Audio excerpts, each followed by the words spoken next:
Welcome to the What's Your Ceiling podcast. We're your hosts, Monte Wyatt and Paul Szynski. Wherever you are in life, there is a higher ceiling. This podcast is how you become aware of it and how to take action to push through it. It's time to discover your ceiling.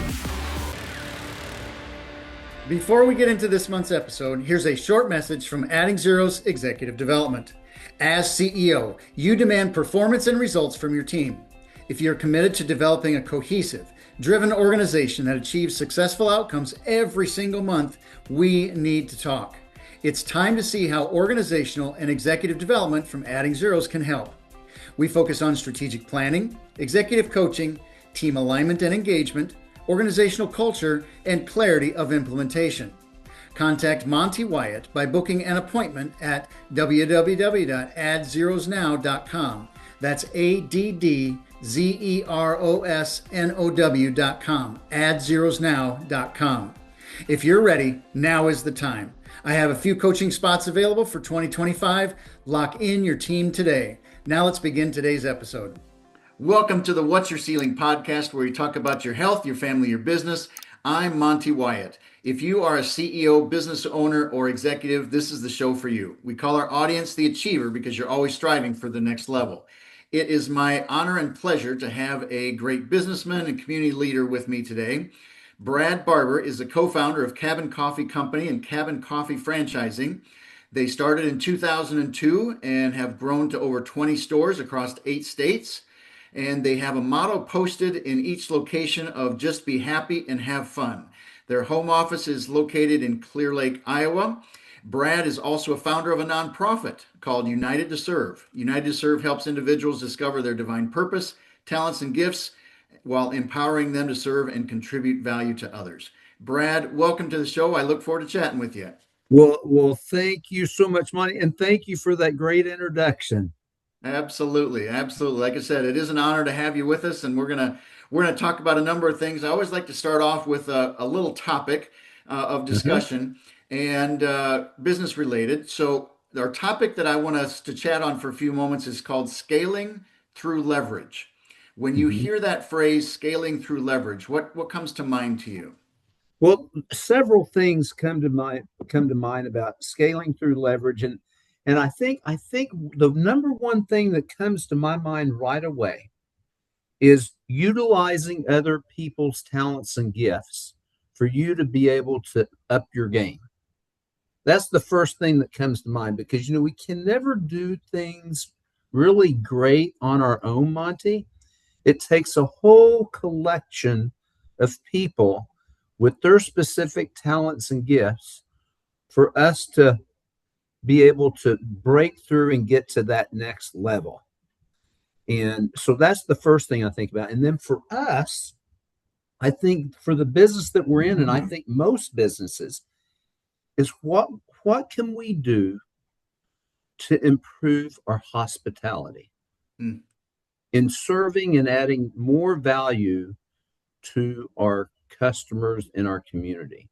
And if we're always seeking to do that and being intentional about that, to make people feel precious because they are, then, and that's the team that you're working with, for us to be able to, I love that. What's your ceiling? I'm going to say what to break through to that ceiling, get to the next level, is what can you do to add value to the team around you and to the customers that patronize you. Absolutely. I love that. It has to be bigger than us, and we have to add value to the marketplace and to our customers. I think that's great. Yeah. The other thing I'll add to that, when I think of scaling through leverage, is getting more done with less effort. And you find processes, systems, documentation, technology, anything that can, people, resources, capital, can help you get more done with less effort. And so when I think of scaling through leverage, every company has to find out what are their resources that they can leverage to get more out of, to differentiate themselves, and to make a bigger impact on the marketplace. So very well said, Monty. I think. Fantastic. I, Yes. I Yeah. think franchising, something that you've done, is another form of scaling through leverage, where you've Yeah. got additional location owners, you've got different capital sources, different things like that. So I'm looking forward to talking about the franchise and how you've built that and how it works for you. But Yeah. let's start off. Tell us a little bit about your story. How did you get started into the coffee business? Yeah. Well, my wife and I, we live in a little, what I call just a darling town called Clear Lake, Iowa. It's in north central Iowa. And our town is built around this just drop dead gorgeous lake. It's like a Norman Rockwell picture. And so my wife and I, we always wondered if we could think of the right business that would go downtown, we it would be successful. And so we're down in your neck of the woods, down Des Moines, and we're there off Merle Hay Road, and there's a Brugger's Bagel there, right by the mall there, and by Merle Hay Mall. And we walked in there, and we got a bagel and a coffee, and I walked out there. I said, you know what, Angie? There's not a specialty coffee shop or bagel shop in downtown Clear Lake. And so we loved log homes, and we would take these pictures out of these magazines because one of the we were thinking we're going to build a log home one day, and so we'd take cut out pictures of bedrooms and dining rooms and all that. And so on the way home, it's about a 2 hour drive between Des Moines and Clear Lake. And my little 7 year old daughter at the time, we were brainstorming what we could do, what we would name the company. And we were talking about, cabins and log cabins and so forth. And my daughter just spit out Cabin Coffee Company at 7 years old. So that's how we came up with the company, and we put a business plan together. We got approved, and we took possession of that space on October 3rd of 2002. We did most of the work ourselves, except the electrical and plumbing. And in 2 months and 2 days, we completed the construction of that because we wanted to be open by Christmas by the lake to get a lot of exposure. There's a parade and fireworks that shoot off the lake, and so that's how we got started. I'll share a quick story as well. My wife used to work for Hellsberg Diamonds, and I moved up here single. I was a single parent for 15 years, raising my son, or 14 years, just raising my son, he and I. And so when I moved up here, I didn't know anybody, and a lady at Hellsberg Diamond introduced me to Angie, and so anyway, she got a big return. She was always in the top 25 of 2,000 sales associates in at Hellsberg, and she had this big return, and it knocked her out of the top 25 in December. So my wife called me and she said, she said, I just got knocked out. It's close. I don't know if I'm going to make the top 25 this year. And I said, honey, this was before we were married. I was still living in Clear Lake. She was living in Des Moines. And I shared with her, I said, honey, you just need to be happy and have fun. It'll happen. So she sent me this little blank puzzle, white blank puzzle. At this time now, her daughter, which she's my daughter now, she was only 4 years old or 3 years old. She had these little white 4x6 blank puzzles, and Angie would put that puzzle together, and Abby would draw on it and then pull it apart so my daughter could figure out how to put it back together. Well, she put one there that had just be happy and have fun, and put little love yous on it and kisses on it and mailed it to me. I got it, put it together, loved it, put it on the back of cardboard in my office. And I said, sweetheart, if we ever have a business, that's going to be our slogan. Just be happy and have fun. So, and then just one other thing, our dream, Monty, was to never just have one. Our dream was to franchise. And because here's a lesson I learned, pardon me, a long time ago. My mother worked for the Dallas Morning News, and she was over telecommunications there for many, many years. And she had a very stressful job. But one day I was leaving the orthodontist, and I was complaining about my braces because I don't know if you ever had braces, but boy, when they tighten those wires, your gums kind of hurt. And she said, I was complaining about it, and she changed the subject, and she said, well, sweetie, she said, you need to be thankful for those braces, because I'm very thankful for the belows. And I said, what does that have to do with my braces, mother? She said, well, she said, If they wouldn't have started the Dallas Morning News, we may not have a roof over our heads, food to eat, and clothes on our back. I was 12 years old at that time. That was a seed in my life that penetrated me to the very deepest part of my soul. And so I get home, I go to the 7-Eleven where me and my friends used to hang out and sit out thinking we were really cool, getting our Slurpees and eating junk food and sitting on the transformers out there, And I said, one of these days I'm going to open my own business. And that was the reason. So when we thought about opening the business, I'm telling my mother this, and she's very conservative. And I was telling her about opening the business. She said, "Sweetie, I don't know if you should do that." I said, and she was really kind of against it. And I said, "Mother," I said, "I really need your emotional support here because, I really need it." And I said, "Don't you remember the story you told me about, how much you appreciated the folks that started the Dallas Morning News?" She didn't remember.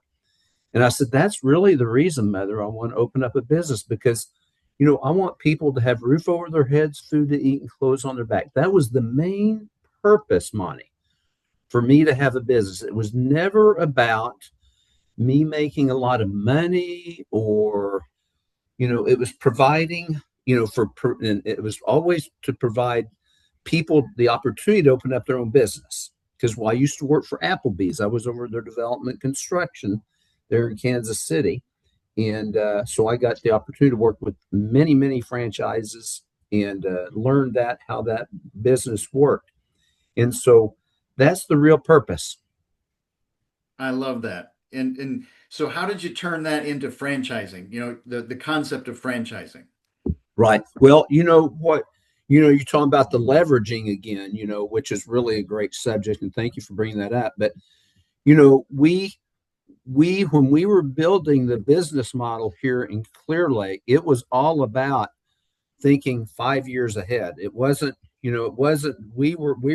knew we had to open up at least another store before we started franchising. And so we opened one up in Mason City 2 years and 2 months later. We were able that soon after we opened up this store in Clear Lake to build and do another company owned store. And so, we wanted to franchise to for other people because a lot of people don't know how to even start a business, right? So we started that business plan, the first business plan, not only for just that one store. We were really thinking way out in the future of the business plan for getting our FDD, our agreement set up, everything, the training materials that we had. And again, simplifying what we could do to replicate that. But again, it wasn't just me. I mean, we had to have attorneys, we had to have accountants, we had to have some other people on our team that knew how to do the website and our franchise information portal, which is a tool that all our franchisees can go into, and anything you want to know about the company, any kind of information, forms, training, all that's on our franchise information portal.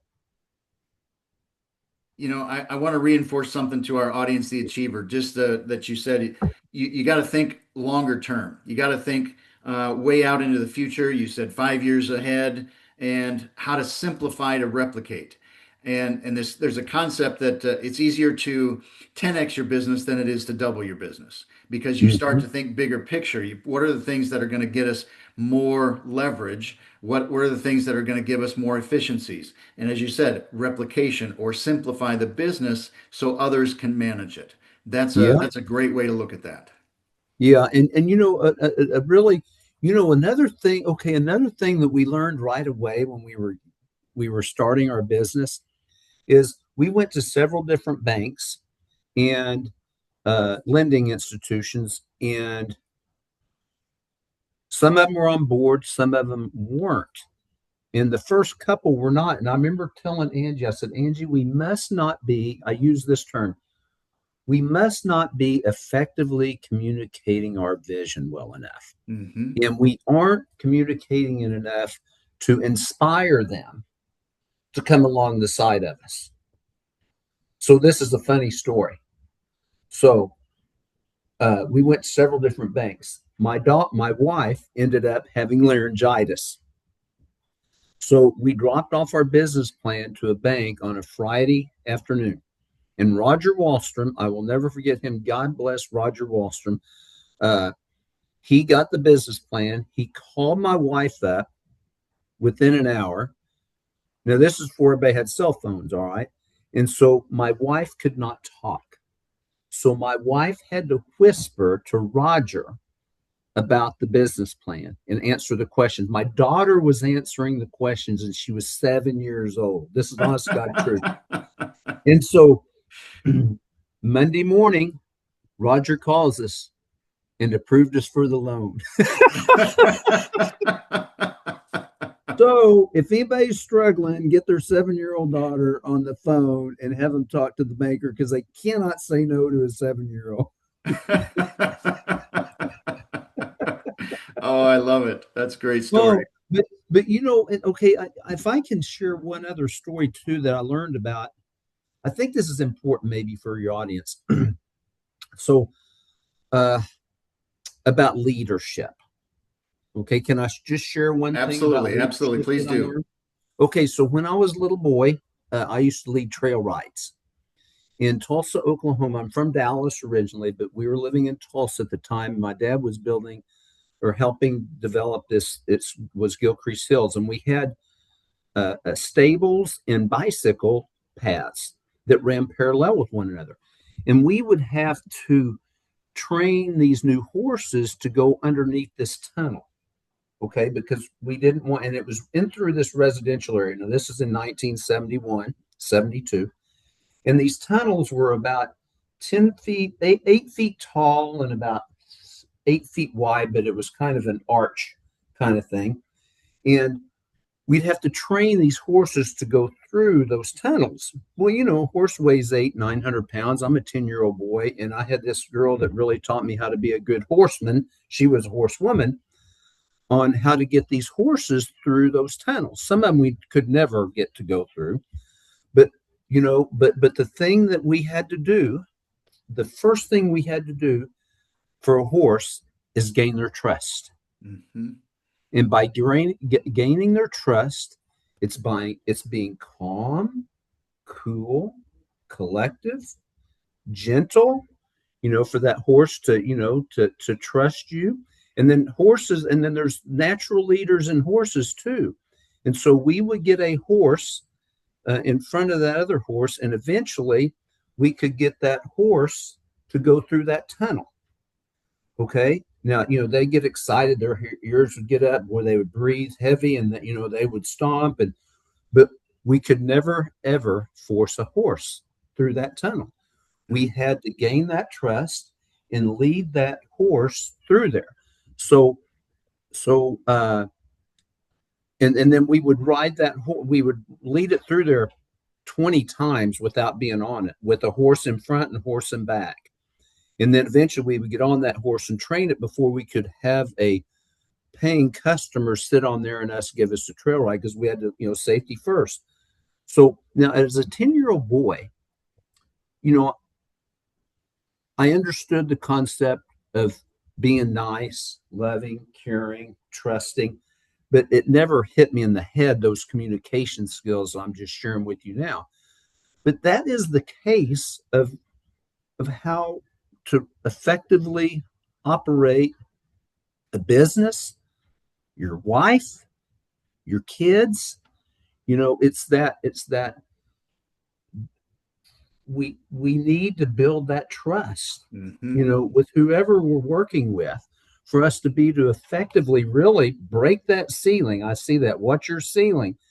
And so leadership is about effectively communicating your vision, inspiring them enough to get on board, to follow you and have the trust in you.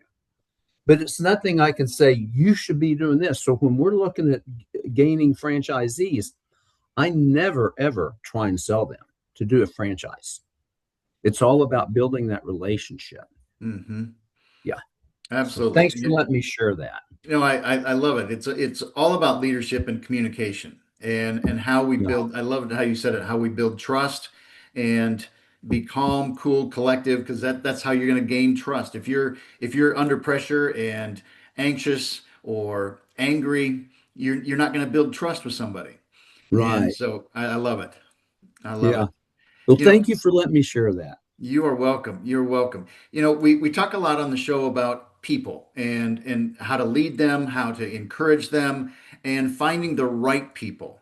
And so as you look for franchisees, what do you look for? What kind of characteristics do you look for that makes a great franchisee? Okay. That's a great question. So, pardon me, I'm sorry. So the first thing that, our team, it's a team approach with our support team. Really, the first thing that I look for is intrinsically, do they have an attractive, optimistic attitude Hmm. that really literally just glows out of their spirit or their soul. And it comes out with the words that they use, the physical mannerisms of their face and their eyes, that you can see this this person that really wants to serve. Hmm. So that's the second thing. All right. It's not about me as much. I mean, it is about them for us. We want to make sure that they're successful. Don't get me wrong. But it's about really what they can do. They have this passion to serve and add value to their community. So that's another thing that we look for is how big of a vision do they have? If it's just about making money, I probably won't do it with them, brother, Yep. because it's more now I'm wanting to make money, but it's what can they do to add value to their team? What can they do to add value to their community? How much are they going to be involved in their community or in their neighborhood to uh, to help that area flourish? I really love what you said. The first thing was attractive attitude. Because when you look at hiring people, we can teach them the skills to be great at their job. You can Hmm. give them the manuals, you can teach them the processes, teach them that, but you can't teach them how to interact and have a great attitude. That's got to be Yeah, intrinsic in them, as you said, and that's what you got to look for. I love that you said that, and they want to serve and add value. It makes it not about them. I think that's beautiful. That's beautiful. yeah. Well, thank you. Yeah, so many people.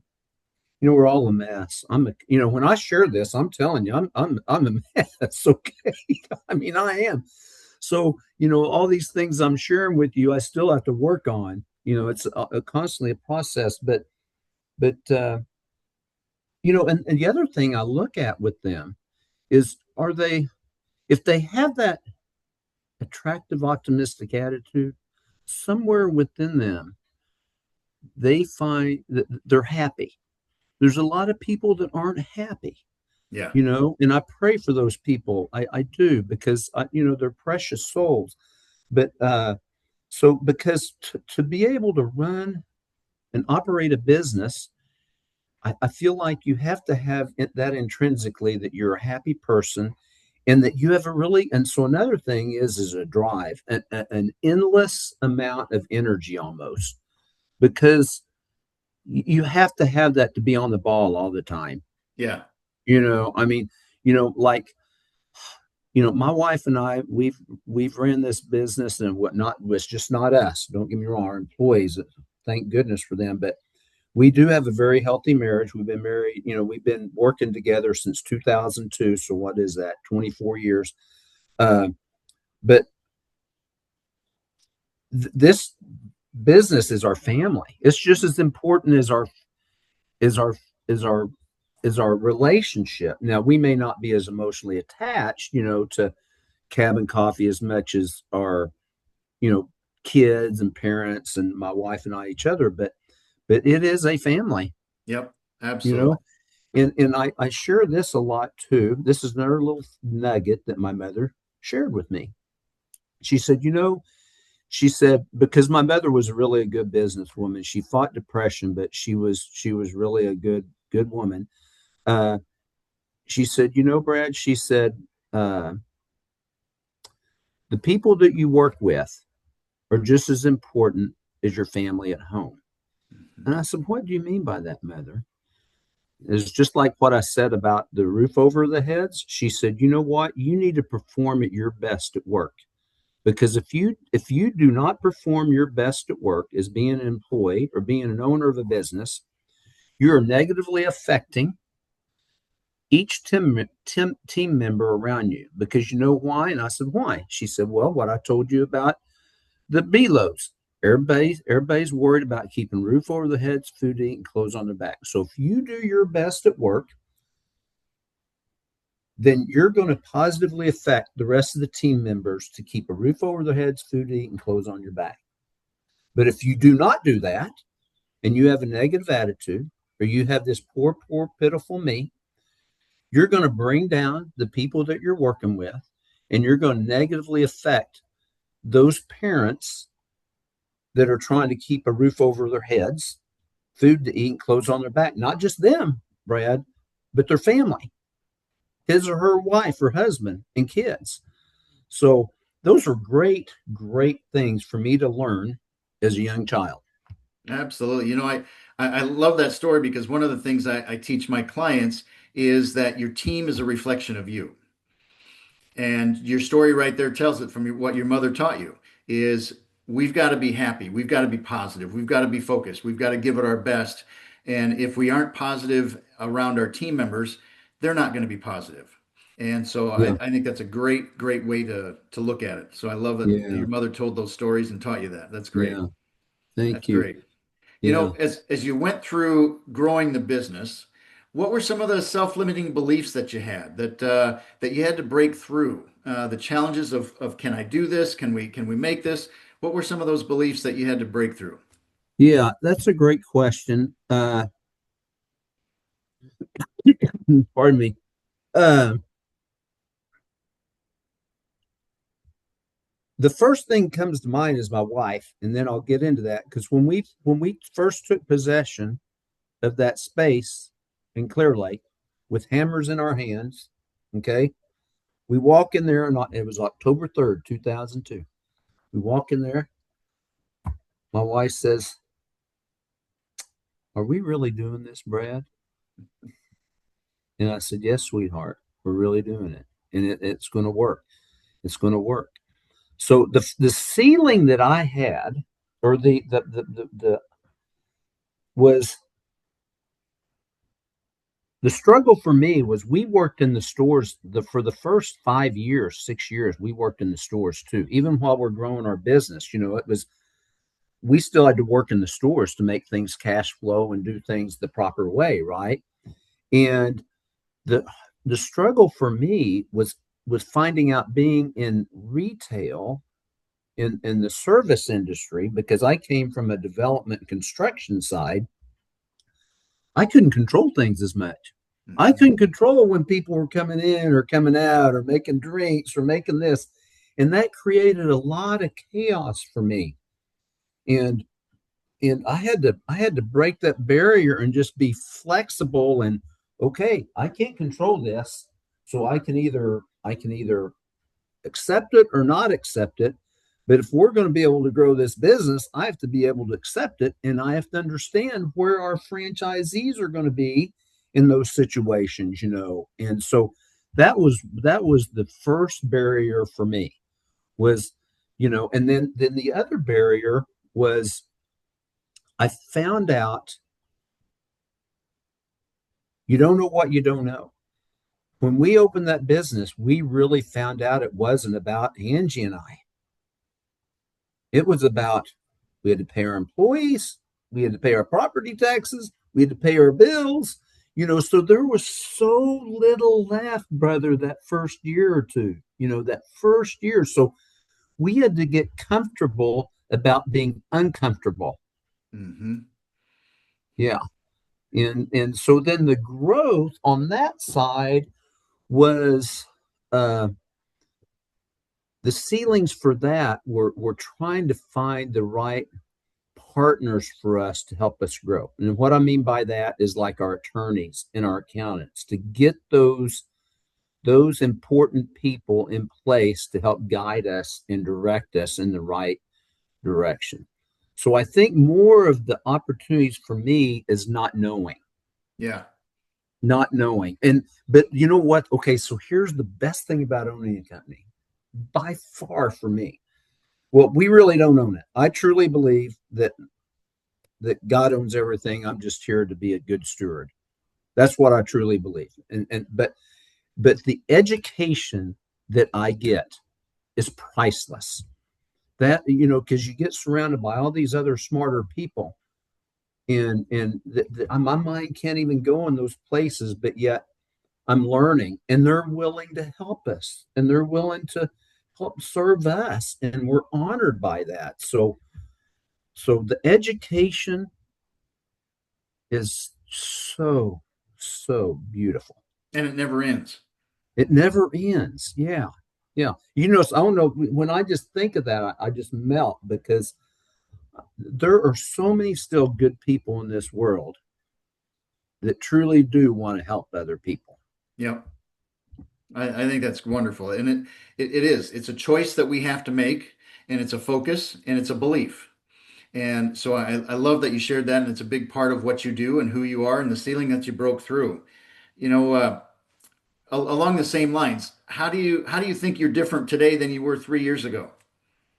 Uh, well, okay, that's a great question. It's more the outside forces that has changed me internally. Is now the we used to we're having to make things simpler, and we're having to really dig deep on trying to improve our margins and reduce whatever kind of operating costs and the purchase that we make, because real estate and construction over the last 3 years has just shot up. It has just shot up. And so now, instead of building new stores as much, we're trying to search and look for places that have existing buildings that we can renovate, okay, that we can get into, for our franchisees can get into cheaper. Yep. So yeah, I don't know if that does that answer your question. Yeah, Okay. what I'm hearing is that you've had to think differently about how you're growing the business. Yes, And sir. because costs have risen, opportunities may not be as fruitful as they were in the past, so we've got to make things simpler. So I think that's a great point. You got to make things simple, and you got to watch your costs. You got to watch your margins, because the world Yeah, is always changing. Price is changing. Uh, yeah, Competitors are changing. Whatever it might be. That's great. yeah.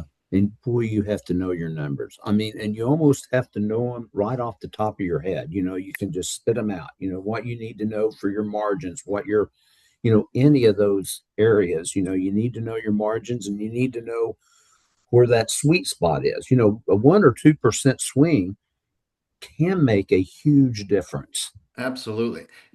You talked about knowing your numbers. You talked about margins. What are Yeah. what are some other numbers that you look at for the business to see that you're on track, or that a location is on track besides margin? What else do you look at? Yeah. Okay. Great question. Two simple things for us. Okay. It's customer count and our average ticket. So, those are things that we can easily communicate to our baristas, to our management. Those are two those are two measurements that we use for our success.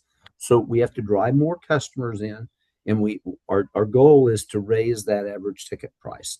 So if you concentrate on those two things, and then you also concentrate on your labor, you have to keep your labor to a certain percentage, and then also your food and drink cost, making sure that you're keeping within that food and drink cost, and keeping the proper inventory.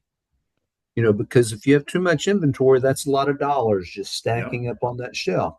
Well, the goal is to find where our really the things that we move the most are the ones that we're going to concentrate on the most to make sure that we can, those are the ones that we make the most margins on as well. I love how you narrowed it down to 4 or 5 different measures of success that you have to look at, and they're leading indicators. Customer count, average ticket, they predict your future. If we can get this average, we can get this number of customer count, that helps you predict the success that you're going to have. And It, so that's a great way to look at that, and understanding your costs as well.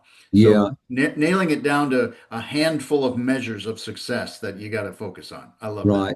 So some people, and this is kind of confusing to some people. So again, it's getting down to the simple things. You look at a number, and let's just say $1,000. Okay, that it's not a big number these days, but let's pretend like that's a big number. Okay, well, okay, I'm going to do $1,000 in a day. Okay, well, some people look at that and think, well, that's not very much. Some people think, well, that's a lot. But how do we attain that $1,000? Mhm. Well, you break it down lower. Okay, I'll make another difference. It's like my room in here. Okay, somebody's going to tell you that this rooms will cost you $15,000 to build, and you're thinking, oh my lands, that just seems astronomically high because you don't understand the specifics. So, okay, well, how do you do that? You break it down. Well, we got to do the excavation. That's this much. We got to do the concrete. That's this much. We got to do the framing. It's this much. We got to do the windows. And then people understand. So that's why in our business, it's food. It's your customer count and your average ticket. Everybody can understand that, and it's not a huge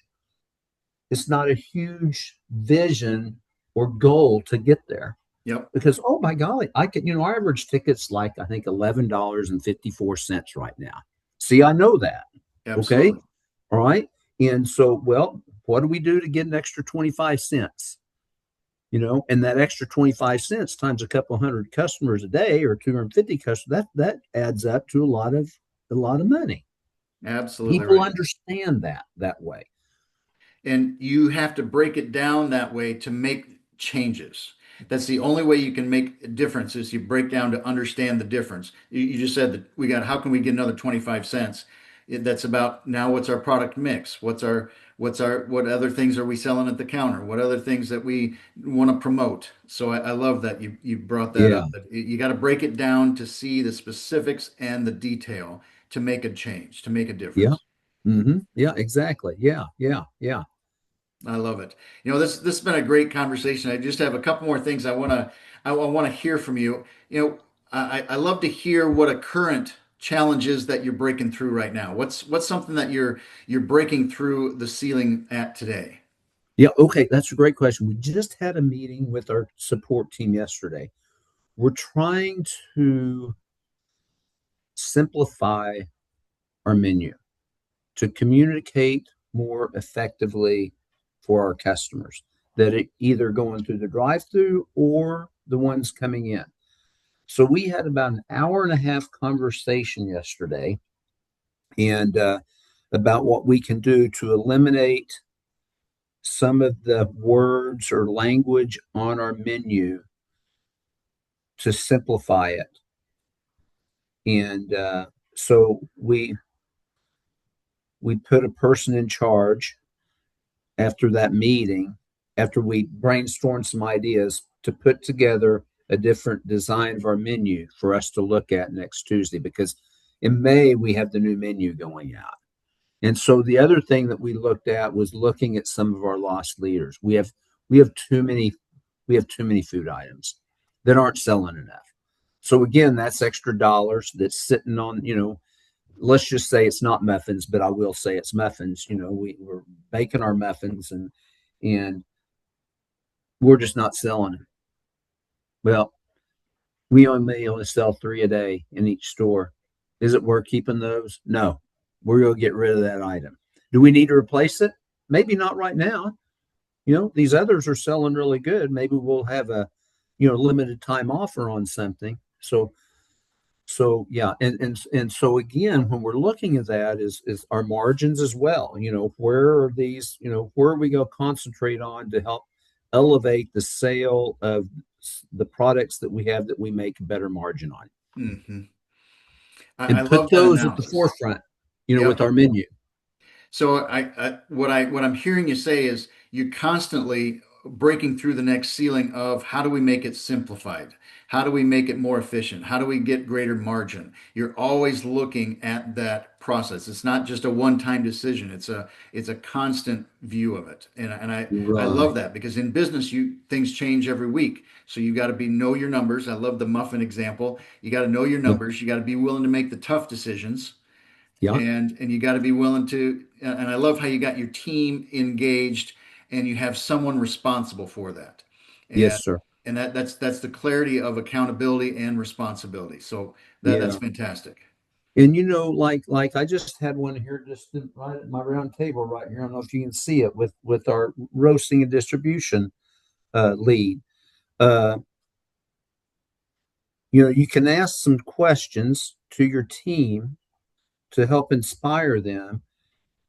And one of the things that we talked about today, and she took ownership of it, is coffee is a commodity. It's going up and down all the time.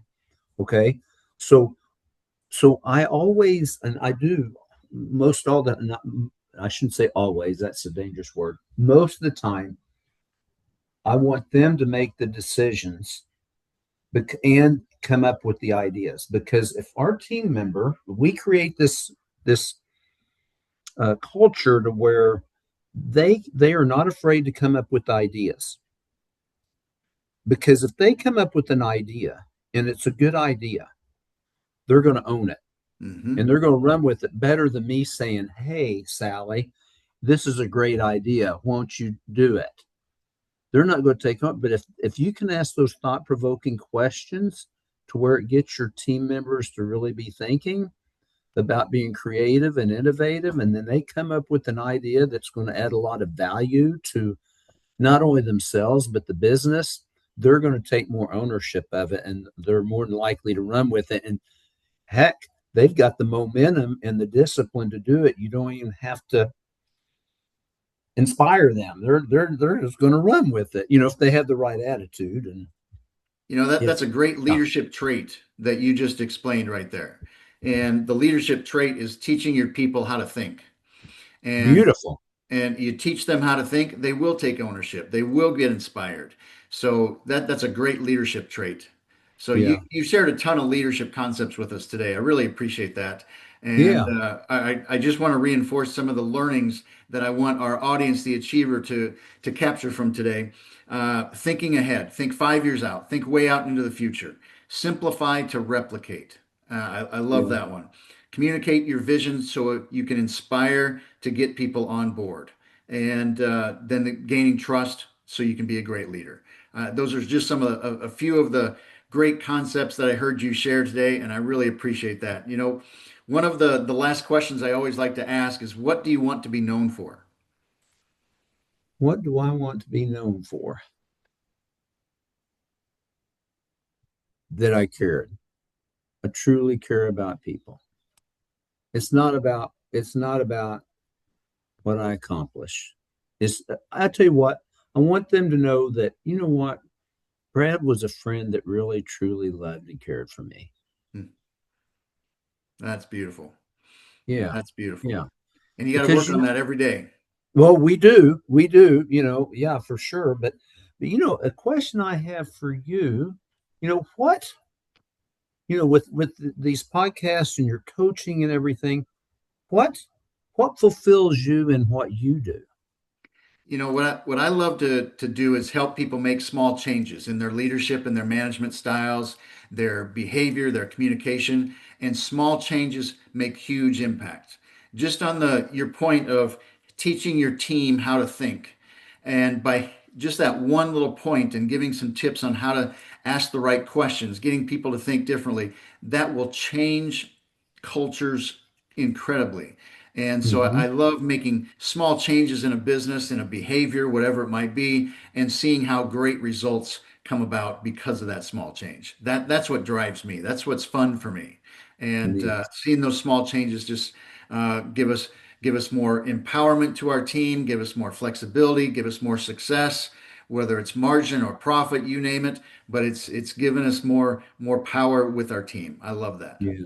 Yeah. You got a lot of vigor in you. I can tell, I can tell you have uh, a burning desire within your soul to help other people. I can see that. And so what inspires you? What inspires me is the vision of bigger things. Every business Okay. can be much bigger than what it is today. Every business can be Hmm. more successful than it is today. It's a choice. And some people, many people don't make that choice. And that's what my focus is with my clients is making that choice to be more impactful into the world, helping more employees fulfill their dreams by giving them an opportunity to make money and build their life. And so that's what excites me. Yeah. Neat. Neat. Thanks for answering. That's a great answer. Absolutely. Well, I Yeah. appreciate you asking. Appreciate you sharing. You Yeah. know, Oh, my pleasure. Brad, we've had a great conversation, and I just want to ask: is there any other leadership tips or things that you'd love to share with our audience that you haven't shared today? Gosh, I think that's probably enough for them today. I mean, maybe if we do this again, we could come up with some other things, whatever we can do to help. I guess I would just end with this that every life is precious. You're not here by accident. You're here for a divine purpose. And that is to find that talent and gift that you have and utilize that to add value to other people. I had a person ask me the other day at the gym, how how can I here, I wrote it down. Hang on just a second. Let's see. Let me find it here just real quick because I wrote it down. It was a very good question. And okay, it said, how can I find joy for myself? Hmm. And when you go to a gym, a lot of times it's a great. I encourage anybody to go to a gym. Just to take care of your health. But because everybody's doing a positive thing for themselves, because not only just physically but emotionally. For me, it's much more for emotional than mental than physical, Monty. But anyway, yeah, he asked this question: how can I find joy for myself? And the answer to this question is asking another question, is by asking,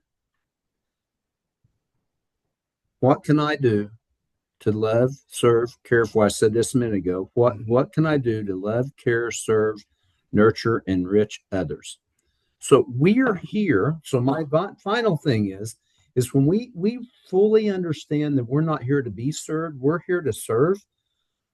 We will find ourselves much more mentally, physically, and emotionally healthy.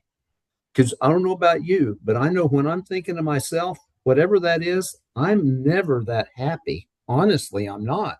But when I'm pouring into others, and I think about myself a lot, and I'm selfish, don't get me wrong. But when I find myself doing for others, my problems kind of go away. Hmm. And I'm much happier because I see that I'm serving somebody and helping them. I see what value that adds to them. And the gift back to me is that it's better to give than receive. You always feel better like that. So anyway, that's it. How about you? Do you have anything less to say? I just love what you said. It's been a great conversation, and I love what you said. It's about serving. And Yeah. if we can be servant leaders, helping others be successful, our business will be successful. And Yes, so sir. that's the a great point that I'm glad that you ended with that. That's Yeah. fantastic.